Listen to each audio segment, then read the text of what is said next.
ये गलती आप लोग कभी मत करना। किचन में धमाका होते होते हमारे बच गया है, तो आप लोगों ने ये गलती कभी भी नहीं करनी जो कि हमसे हुई है। तो हुआ कुछ यूँ कि रात का टाइम था, हम सब सो रहे थे और सुबह सुबह होता ऐसा है कि 6 या 5:30 या 6 बजे के टाइम पे हमारा दरवाज़ा ज़ोर ज़ोर से बजता है। भाई हम लोग एकदम से डर के उठते हैं। हस्बैंड मेरे नहीं उठे, मैं उठी। मैंने हस्बैंड को उठाया कि देखिए दरवाज़ा बहुत ज़ोर ज़ोर से बज रहा है, खुदा खैर करे कोई बाहर आया है, अब देखें कि क्या हुआ है। जब वो बाहर गए हैं तो उन्होंने देखा कि बराबर वाले हमारे पड़ोसी थे, जिन्होंने हमें कहा कि देखें गैस की बहुत ज़्यादा स्मेल आ रही है आपके वाले अपार्टमेंट से, तो देखें आप लोग के कहाँ पे क्या मसला है। अब मेरे हस्बैंड एकदम से घबरा गए, उन्होंने घर आके अंदर आके यही कहा और मैंने कहा कि जी हाँ बिल्कुल, रात से मुझे भी गैस की बहुत ज़्यादा स्मेल आ रही है। इनफैक्ट कि मैं किचन तक गई हूँ, मैंने अपना पाइप चेक किया, मैंने अपना चूल्हा चेक किया, मुझे कहीं से भी उस तरह से स्मेल नहीं आई। लेकिन फिर भी पूरी फ़िज़ा में जब वो स्मेल फैली हुई थी, लेकिन आवाज़ वगैरह नहीं आ रही थी। लेकिन जब हम बाहर गए हैं तो मतलब अपने रूम से बाहर निकले, बेडरूम से बाहर निकले, तो वहाँ से वाकई में बहुत ज़्यादा आवाज़ भी आ रही थी। बहुत ज़्यादा सर्च करने पे हमें पता लगा कि हमारे बराबर वाला यानी बिल्कुल हमारे साथ वाला जो पोर्शन है वहाँ से गैस के लीक होने की बहुत ही ज़्यादा स्मेल भी आ रही है और साथ ही साथ खुशबू भी, या आप उसको स्मेल कह लें या फिर आवाज़ स्मेल कह लें या जो भी, और साथ ही साथ आवाज़ भी बहुत ज़्यादा आ रही थी। तो हमने क्या किया जनाब, अब वो लोग तो घर पे थे नहीं, लॉक्ड था घर, और उसमें इस तरीके से ये वाक़या हो गया। अब हम लोग एकदम से डर गए कि अल्लाह ना करे किसी ने भी उठ के सुबह सुबह सब बच्चों को भेजने के लिए माएँ उठती हैं, तो अगर किसी ने ज़रा से चूल्हा जलाने की कोशिश की तो ब्लास्ट हो सकता है खुदा ना खास्ता। तो हमने जो हमारे यूनियन के सदर हैं उन्हें कॉल की, फिर उनको कहा कि इस तरीके से यहाँ पे मामला हो गया, आप देखें अगर आपके पास कीज़ हैं या फिर कोई भी ऐसा तरीका हो सकता है कि जिससे आप इसको बंद करवा सकें तो प्लीज़ आप करवा दें, वरना तो ये बहुत ज़्यादा ख़तरा है पूरी की पूरी बिल्डिंग के लिए। आपको पता है ये कितना ज़्यादा ख़तरा होता है कि अगर आप गैस खुली छोड़ दें या फिर जो है इस तरह का कोई भी वाक़या हो जाए तो फिर पूरे के पूरे फ्लैट्स जो होते हैं वो सब रगड़े में आते हैं। तो उन्होंने बहुत ही जल्दी प्रॉम्प्ट इस बात पे एक्शन लिया और उन्होंने जाके उनके कोई रिलेटिव्स थे, लकीली हमारी बिल्डिंग में ही रहते हैं नीचे कहीं, तो उन्होंने उनसे रब्ता किया कि इस तरीके से हो रहा है, आपके पास अगर कीज़ हैं तो प्लीज़ मुझे दें, मैं ताकि जाके जो है वो गैस का बंद करूँ या फिर आप लोग खुद आएँ, जो भी है जल्दी करें मगर जो भी है। तो फिर खैर उन्होंने कहा कि ठीक है हम अभी आते हैं। उन्होंने भी फटाफट जो है वो लोग आए हैं ऊपर, क्योंकि ज़ाहिर है सबके लिए ही ख़तरा था। वो लोग आए हैं, उन्होंने जो है वो दरवाज़ा किसी तरीके से बाहर से खोला है कि उनके पास नहीं थी, उन्होंने दरवाज़ा फिर भी किसी तरीके से खोला है। ऑटोमेटिक लॉक्स जो होते हैं उसमें वो लगे हुए हैं, जो कि आजकल सब जगह वही हैं।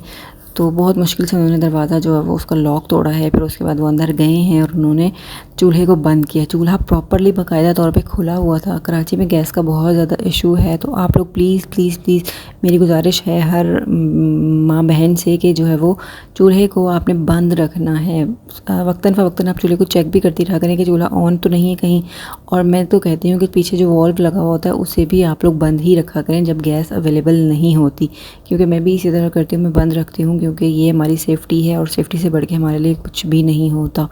तो आप लोग भी प्लीज़ इस बात का बहुत ज़्यादा ख़्याल रखें, ये हमारे और हमारे बच्चों के लिए बहुत ज़्यादा ख़तरनाक चीज़ है। देखें अगर ज़रा सी भी देर हो जाती और वो बराबर वाले भाई हमें ना बताते, हम लोग सोए ही रहते, तो कितना ख़तरा था। उन्हीं की वाइफ उठती हैं 7 बजे, पौने 7 बजे, वो बच्चों को स्कूल भेजती हैं, नाश्ता बनाती हैं, तो फिर बहुत ज़्यादा ख़तरा था ये। लेकिन अल्हम्दुलिल्लाह अल्हम्दुलिल्लाह अल्लाह ने बहुत ज़्यादा जो वो एहसान किया कि हम बच गए हैं। आप लोग भी इस चीज़ का प्रॉपरली ख़्याल रखें, क्योंकि गैस का बहुत मसला है। गैस किसी भी टाइम चली जाती है और हम लोगों को याद नहीं रहता, हम चूल्हा खुला छोड़ देते हैं। आपने कभी भी ये गलती नहीं करनी, वरना बहुत ज़्यादा पछताना पड़ सकता है। तो ख़ैर हम लोग उस दिन बहुत डर गए थे। मैं तो पूरी दिन जो है वो ट्रोमा में रही हूँ और उसके बाद मुझे नींद ही नहीं आ रही थी कि अल्लाह ताला का कितना मैं शुक्र अदा करूँ कम है कि उन्होंने हमें वक्त पे जो है वो इस चीज़ से बचा लिया, वरना तो क्या होता। तो मैं बार-बार अपने बच्चों को देख रही थी, कभी मैं घर को देख रही थी, बहुत ज़्यादा अल्लाह का शुक्र अदा कर रही थी दिल ही दिल में। तो अल्लाह का शुक्र तो हमें वैसे भी दिल दिल में अदा करते ही रहना चाहिए, सजदे में अल्लाह का शुक्र अदा करना चाहिए। हमें वैसे भी जो है वो हर सांस के तहत अल्लाह का शुक्र अदा करना चाहिए कि उसने हमें जितनी नेमतों से नवाजा उतनी हमारी बिल्कुल भी औकात नहीं है। तो ख़ैर लेकिन आप लोग जो है वो इस चीज़ का बहुत ख़्याल रखा करें। यहाँ पे आप देख सकते हैं, अच्छा ये जो घर है ये मेरी मम्मा का घर है, मेरा घर नहीं है। तो कुछ बहनों को लग रहा था कि मैंने चेंज कर लिया है, तो नहीं जनाब, ये मेरी मामा का घर है, मेरा घर नहीं है। आप लोग दुआ करें कि मैं भी इंशाअल्लाह ताला ऐसा घर ले लूँ बहुत जल्द और आप लोगों को ये गुड न्यूज़ दूँ। तो आपने बहुत ज़्यादा इस चीज़ की दुआ भी करनी है और मुझे दुआ में याद भी रखना है। अच्छा, यहाँ पर मैं आपको अपने बच्चों के कुछ कपड़े दिखा रही हूँ जो कि पीसेस हैं, मैंने बाज़ार से लाए थे अपनी बच्चियों के बनाने के लिए, क्योंकि मैं ख़ुद जो है वो स्टिचिंग करती हूँ। अपने कपड़े भी मैं ख़ुद स्टिच करती हूँ, अपने बच्चों के भी अब गर्मियों के करने लगी हूँ क्योंकि वो थोड़ी थोड़ी अब बड़ी हो रही हैं। वैसे तो मैं उनको रेडीमेड पहनाना ही प्रेफर करती हूँ, लेकिन ये कि अब गर्मी बहुत ज़्यादा है तो फिर मैंने सोचा कि मैं घर में भी उनको स्टिच करके पहनाऊँ, क्योंकि इससे ये होगा कि थोड़े से पतले भी होते हैं ये वाले कपड़े, और जो है साथ ही साथ आप इनको वॉश कर कर के बार बार पहना सकते हैं। तो इसलिए मैंने इनके लिए ये लाए हैं। जब ये मैं स्टिच करूँगी तो भी मैं आपके साथ शेयर करूँगी कि मैंने कैसे स्टिच किए हैं। तो ये जो है मैं आपको दिखा रही हूँ बारी बारी। इनका जो स्टफ़ है वो बहुत पतली सी जो लॉन होती है वो है, और ये एक मैंने नाइट ड्रेस के लिए लिया था, पीसेस में से लिया था वाइट वाला जो है। तो ये तीनों वो ड्रेसेस हैं, सामने मैं आपको दिखा रही हूँ। यहाँ पे मशीन पड़ी हुई है, ये मेरी मम्मा की ही मशीन है, मैं इसके ऊपर सीती हूँ, जो की मशीन होती है ये, तो इस पे ज़रा जल्दी जो है वो स्टिचिंग हो जाती है। अब मैं आपको एक ऐसा ड्रेस भी दिखाती हूँ जो मैंने अपनी बड़ी बेटी का स्टिच किया था। तो ये है जनाब वो ड्रेस जो मैंने अपनी बेटी का स्टिच किया हुआ है ऑलरेडी, आप देख सकते हैं। छोटा सा ट्राउज़र है, उसके ऊपर मैंने ऐसे से इलास्टिक डाली है, और साथ ही साथ ये छोटी सी जो है वो शर्ट बनाई है कुर्ता टाइप की। ये ऊपर मैंने बैन लगाया है इसको, और आगे कुर्ता पट्टी बनाई है जिसके ऊपर बटन लगते हैं। ये सेम कपड़े से पट्टी बनाई हुई है तो आपको नज़र नहीं आ रही होगी।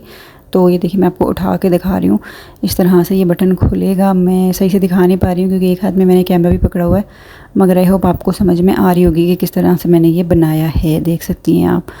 तो और साइड पे जो है वो स्लीव्स पे भी मैंने आगे इस तरह से कपड़ा लगाया है, सिर्फ स्टाइल के लिए किया है ज़ाहिर है, ताकि बच्ची का जो ड्रेस है थोड़ा सा ज़्यादा अट्रैक्टिव लगे और अच्छा लगे। तो ये कुर्ता बनाया था मैंने, बहुत प्यारा लगता है उसको पहना हुआ भी, मैं पहना वो भी आपको दिखाऊंगी, और साथ ही साथ उन ड्रेसेस का मैं जो भी बनाऊंगी ड्रेसेस वो भी आपको दिखाऊंगी कि कैसे स्टाइल बनाए हैं। उनको मैं थोड़ा लूज़ लूज़ रख के बनाऊँगी क्योंकि गर्मी भी बहुत ज़्यादा हो रही है, और जो है वो ऐसे कपड़ों में बच्चे थोड़े बड़े बड़े लगते हैं। तो मैं आपको ज़रूर दिखाऊँगी उसका मैंने क्या बनाया। उम्मीद है वीडियो पसंद आई होगी, लाइक करें, शेयर करें।